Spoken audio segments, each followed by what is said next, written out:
I think this is a great example of why single grain whiskey shouldn't be overlooked. Let me tell you about the Glendalough Double Barrel.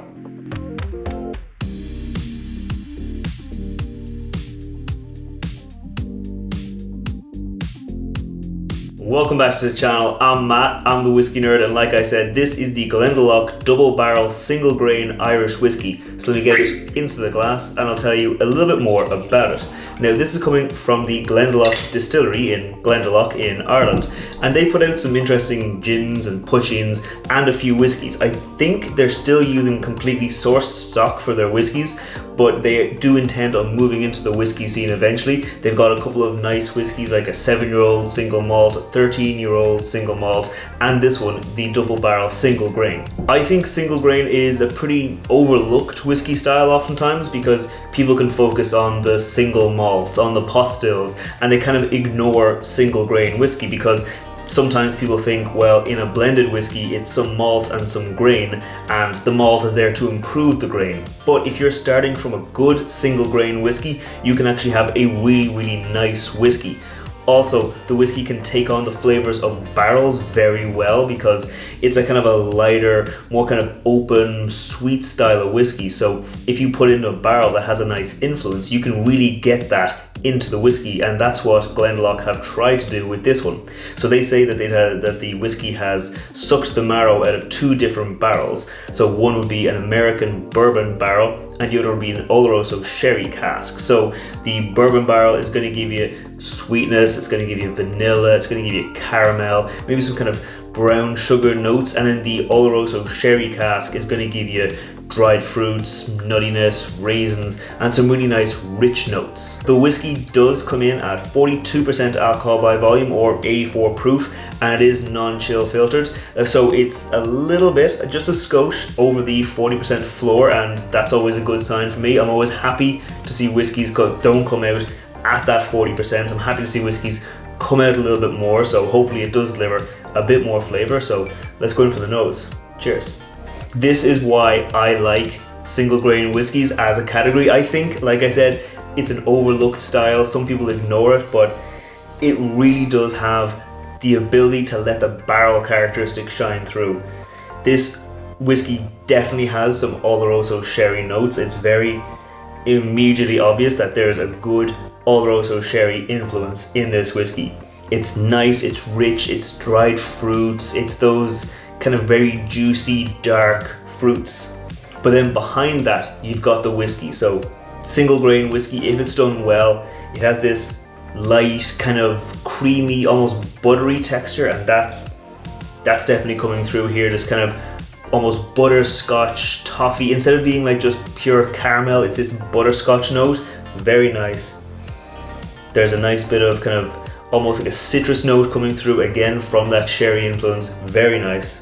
There is a bit of vanilla in there underneath all those other sweet notes. It's more muted than that caramel butterscotch. It's more muted than that Oloroso sherry, but it is in there.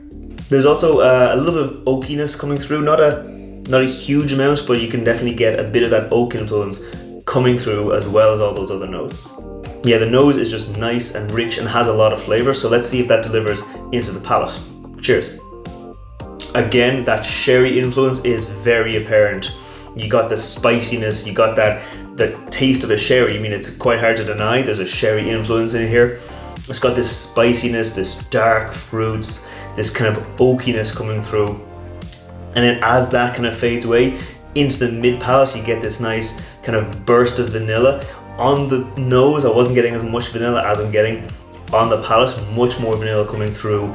The sugary note is there, a citrusy note is there, and that oak spiciness does kind of linger a little bit. So I'm going to go in again for a second sip and kind of see how those flavors develop and see if I can find some more.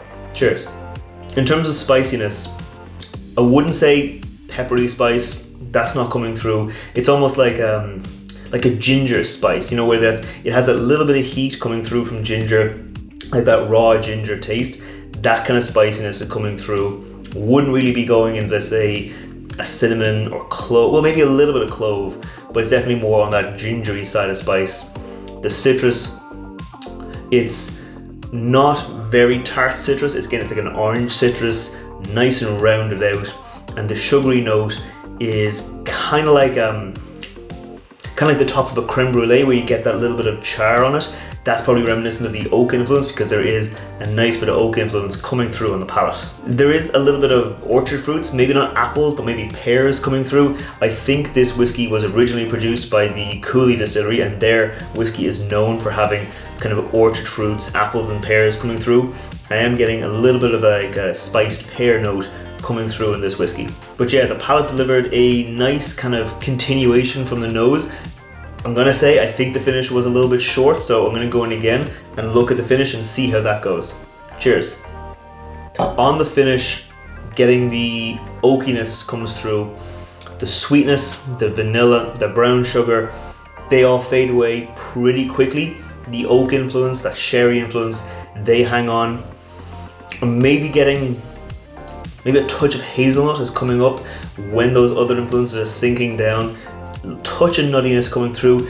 Typically with a sherry influence you will get nuttiness. I wasn't really getting a lot of nuttiness on the nose or the palate, but now in the finish, as the other notes fade away, as those stronger sugary, the sherry notes do fade away, a little bit of that hazelnut is coming up, is rising to the top. But all in all, it is a fading of the whiskey. You don't really get a huge amount of new notes coming through. It's just kind of, you had the whiskey, you sipped it, you enjoyed it, you swallowed it, and it does fade away pretty quickly. And that might be the point of this whiskey. I mean, it's light, it's sweet, it's fruity, you get the sherry note.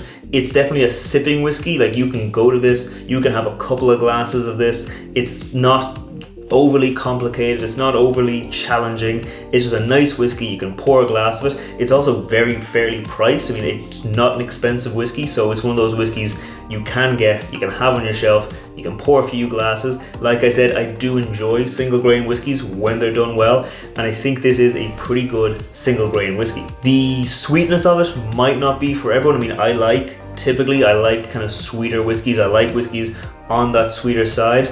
If you really don't like very sweet whiskeys, this might not be for you, but like I said, I like sweeter whiskey, so this is a very nice whiskey, to me at least. I also do like that it does show off the barrel influence.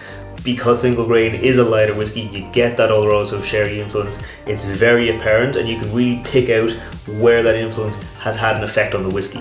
So if that sounds like something you'd enjoy, maybe you should pick up a bottle. I know I'm definitely going to keep on enjoying this. I put out whiskey reviews on Wednesdays and cocktail recipes on Fridays, so if you want to see more, make sure you scroll down, hit that thumbs up button, hit that subscribe button, and I'll see you next time.